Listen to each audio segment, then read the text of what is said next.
This is your brain on drugs. He's Gruber now. Logo.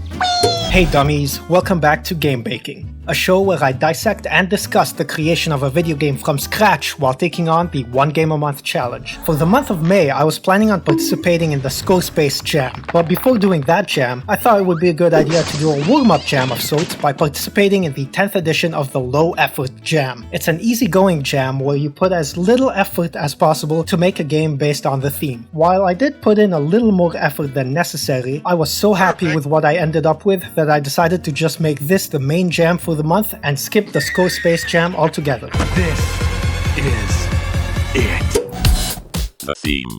The theme for this jam was simply egg. Egg. Egg is a very open theme. I could have delved deeper and maybe interpreted it as something with more meaning, like the beginning of life or the act of hatching and discovery. Or I could just do pretty much any game I felt like making and just slap an egg in there, which would be more appropriately in the spirit of the Low Effort Jam. So I did exactly that. The concept. Okay, so think Super Monkey Ball, but seriously though, I've always wanted to do a Super Monkey Ball style game. That's really interesting. Next time, keep it to yourself. And I figured, why the hell not take this opportunity to do that? But in keeping with the essence of the Jam. I wanted to make something that wouldn't require too much effort, just some basic mechanics and a simple game loop. So I asked myself, how can I give more depth to a simple roll to the goal sort of game without having to add in a ton of mechanics? And then I thought I could give a dual purpose to the collectibles, something that would modify the core gameplay mechanic enough to give players different ways to approach the game. The score system works like this. You start with a fixed score and it goes down every second you take to complete the level. The faster you finish, the higher you score. And the collectibles you pick up give you a score multiplier. But here's the dual purpose. Those same collectibles also make you larger and more difficult to control. Oh my god. This sounds so massive. You're essentially choosing between being able to complete the level as fast as possible for a high score, or going slower and taking the time to collect all the collectibles to try and score higher through the multiplier. You could get a high score either way depending on your playstyle. Before we get to the meat of this video, I want to mention that only 20% of you watching are subscribed. Hit that subscribe button and screen, you can always on sub later! The meat.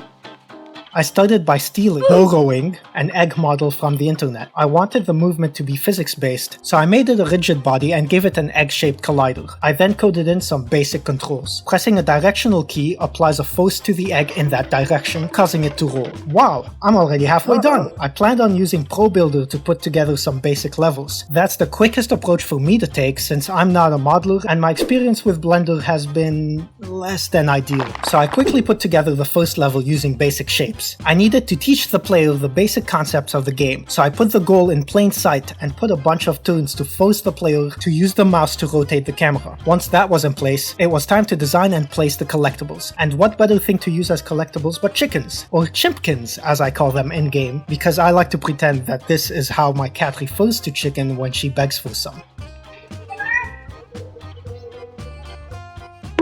I placed the chimpkins in the level in a way that makes them easily avoidable, in hopes that it informs the player that they are optional. Hey, that's pretty good. And then I polished up the level a bit by adding floating text over the goal that always matches the player's position on the y-axis. This ensures it's always in sight. I also made that goal text and the chimpkins billboards so they always face the camera like in those old school games. How do you do, fellow kids? And adding a nest to indicate the starting location.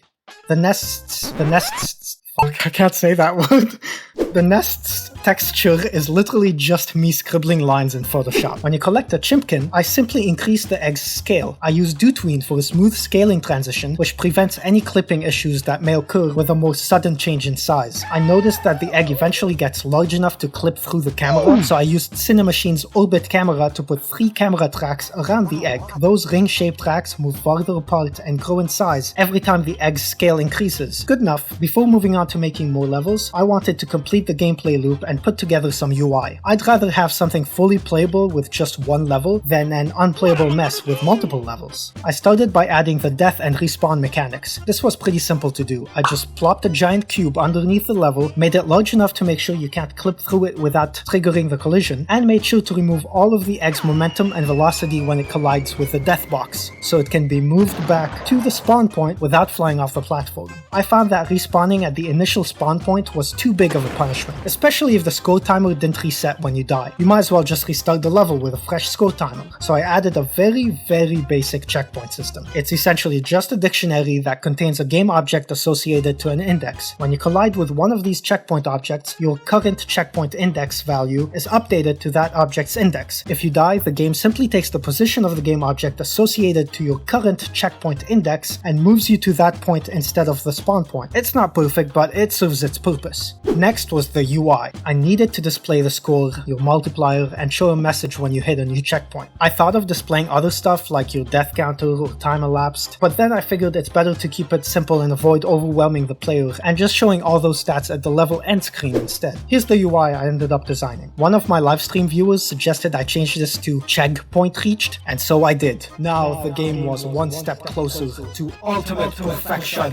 I still had a lot of time left to put together levels, so I thought maybe I'd take a bit of that time to implement a little extra thing. No, this is just one thing, it's not feature creep. Go away. The extra thing was an airtime meter. For this I added some raycasts that go out in a bunch of different directions and made it so a timer starts when none of the raycasts are colliding with the level. If the timer goes above a certain number of milliseconds, I start storing the airtime elapsed. As soon as you collide with something, it checks to see if what you collided with is the death box or the actual level. If it's the level, I showcase a UI element that indicates your airtime and add a small boost to the total score. If it's the death box, I simply reset the airtime so it won't count. Otherwise, play would probably abuse that by just jumping off the edge over and over, because it's a long drop before you hit that death box. Alright, now it's finally time to put together the last two levels. Step 1, create a cube. Step 2, create the rest of the frickin' level. Seriously though, I tried to make each level a little more challenging than the last and introduce something new in each one, like those tubes in level 2 or that big ramp in level 3. I also made sure there's more than one way to complete each level for replayability and speedrunning. No spoilers though, I saved each level as a prefab and then positioned them so that each level's starting point is at the same location as the previous level's goal. That way, when you complete a level, I can just swap out the level and reset the egg so it drops down to the spawn point. This allows me to quickly transition to the next level without having to move the camera and egg to the new starting point. Alright, all that was left was to display the score at the end screen. Fortunately, tracking all that stuff was pretty simple. The total score, the total airtime, the time elapsed, the number of deaths, and the number of chimkins collected. I have two versions of each stat, one that resets at the start of each level and one that remains global across levels. Once you reach the end of a level, I simply add the totals from this level to the global totals before resetting them for the next level. I put together a very basic UI panel with a big text box and just display the stats in that before making the panel appear when you reach the end of each level. And finally, all that was left was the audio. Since I went in with the idea that this would be a side jam and the main jam would be happening later, you are dead wrong. I did not gather any of my usual teammates for it, so I found some royalty-free music to use in the game and made some basic sound effects using Sound Effectser. I quickly compiled the game for desktop and web, then submitted it to the jam. Apparently it wasn't low effort enough, so I got 17th place. I think people really enjoyed this one overall though. It's my most played game so far. Whoa, that's a genuinely shocking fact. Because of this, I'll probably update it in the future with some polish, more mechanics, and more levels. Look forward to that. Until then, thanks for watching, support me on Patreon for exclusive content, and come hang out with us on Discord. Links in the description. If you like this devlog, then subscribe to this channel for more, and maybe give this video a like.